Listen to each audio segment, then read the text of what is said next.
This is Mark Bell from supertraining.tv answering a question for the Power Project.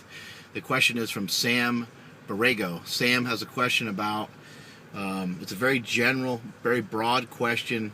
I'm hitting some plateaus on my lifts. Do you have any suggestions? And he does mention that he's a power lifter.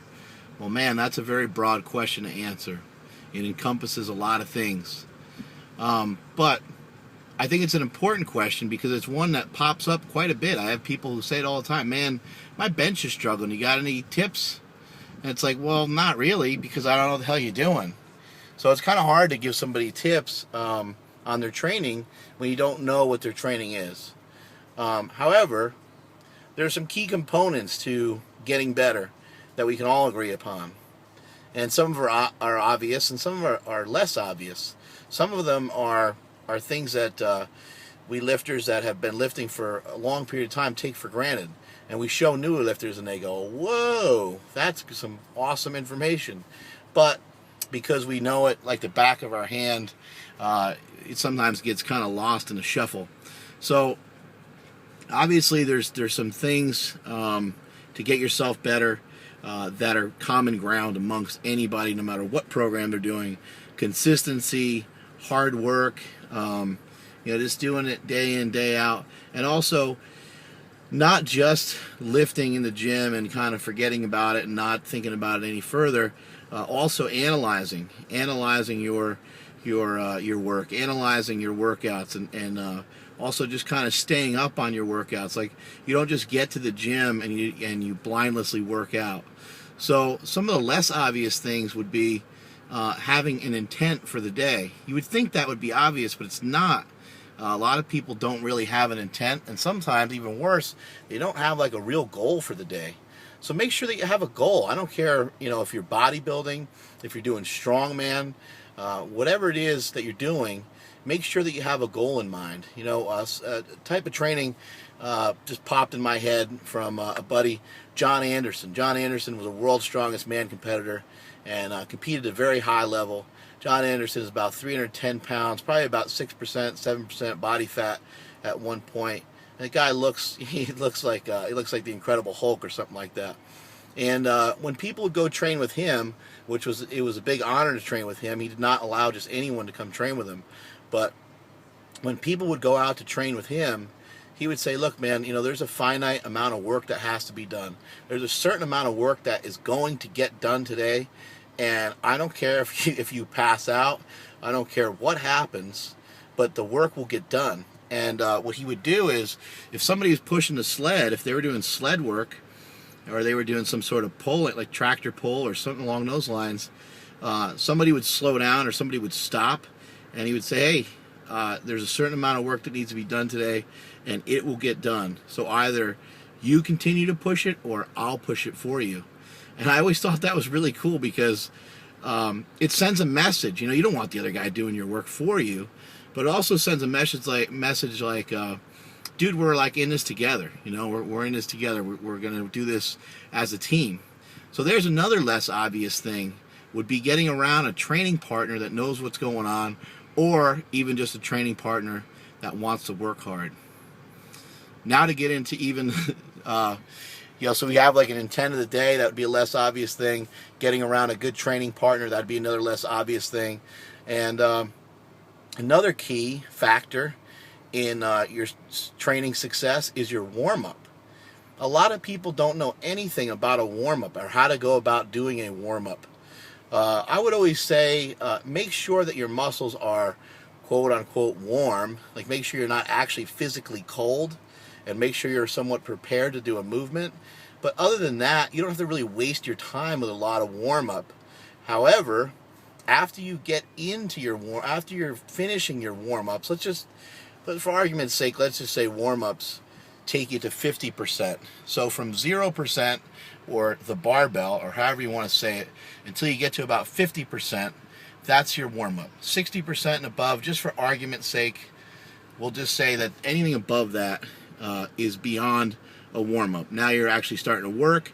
You're actually starting to cause some stimulus that may cause some type of growth, or may cause some type of damage that will cause some growth later on, or however you want to put it. So having said that, once you get past your 50%, you have to start planning in this big noggin up here, or maybe even before you get to the gym, depending on how important that particular lift is to you, or depending on how important the intent of the day is to you. You may want to try to plan it out even beforehand. But if your intent of the day is to do a 500-pound deadlift, don't go from 405 to 500. Space it out better. Have a better warm-up system, because a lot of times what I see happening to people is they'll go for 405, they'll hit that weight pretty good, they'll be feeling pretty good about themselves, and they'll be fired up, and they'll be excited, and they're like, hell yeah, I could hit 500.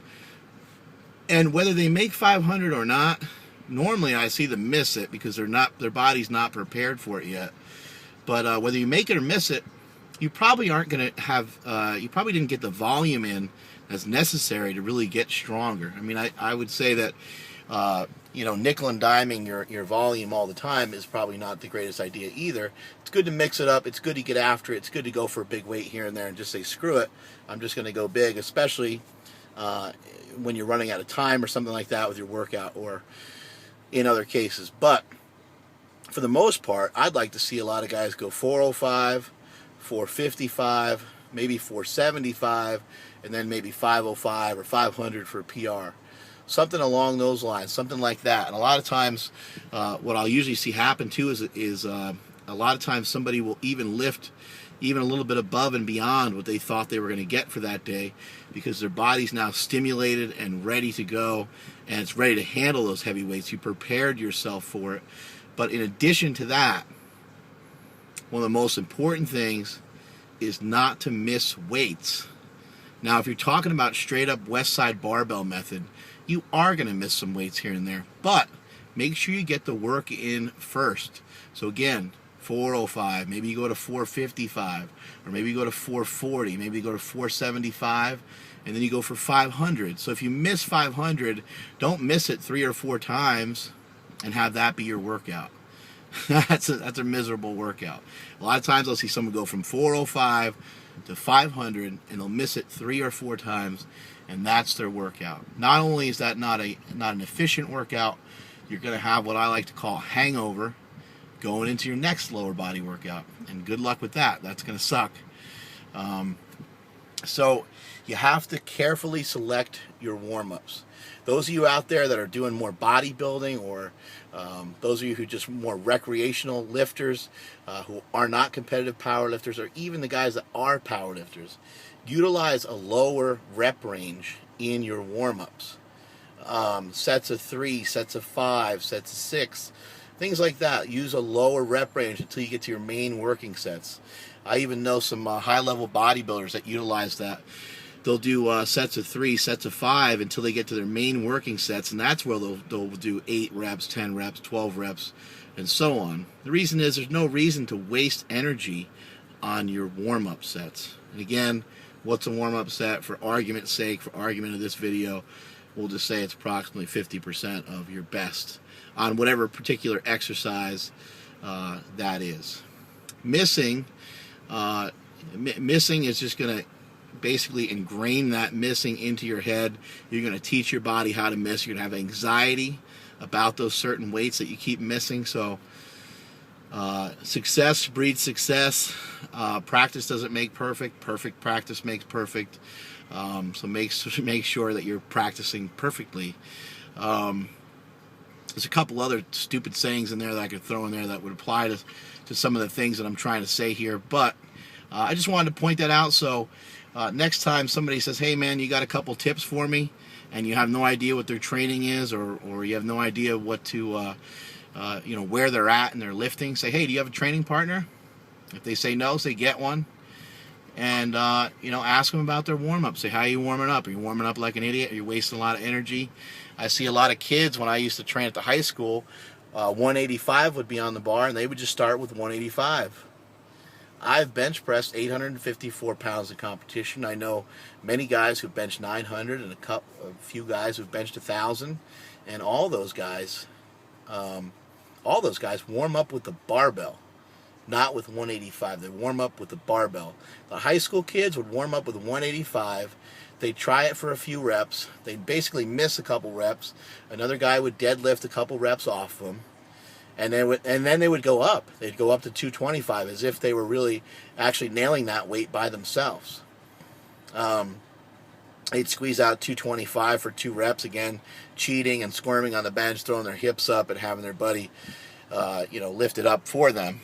and so, like, I guess the point is, like, what kind of workout is that? So when you're trying to make progress, make sure that you have good quality reps, good quality sets. You're not missing your weights. You have a good training partner. I always like the saying that your last rep should look like your first rep. Your last rep should look like your first rep. So if you're doing dynamic effort work and you're doing 10 sets of 2, the 20th rep of the last set should be just as good as set number 1. Or that's what you should be striving for. I think that would help you out there, Sam Burgo, or Berg, whatever the hell your name is. Barrigo, I think that's the name. I hope that helps you out, and that is it from supertraining.tv. Later.